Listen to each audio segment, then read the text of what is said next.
નમસ્કાર, શો ટાઈમમાં આપનું સ્વાગત છે।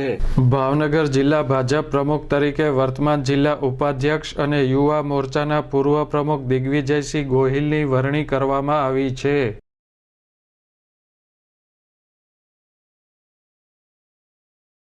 મોતીબાગ ટાઉનહોલ ખાતે ઉપસ્થિત પ્રદેશ ભાજપના આગેવાનો દ્વારા જિલ્લા પ્રમુખ તરીકે દિગ્વિજયસિંહ ગોહિલ ત્રાપજના નામની જાહેરાત કરવામાં આવી હતી।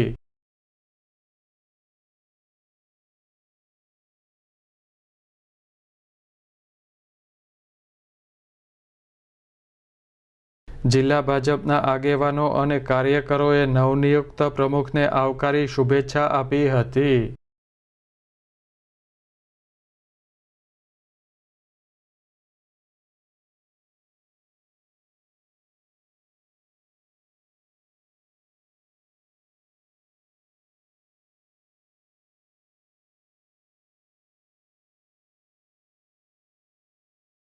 ભાવનગર શહેર ઉપરાંત જિલ્લા પ્રમુખ તરીકે પણ યુવા ચહેરાની પસંદગી કરવામાં આવી છે।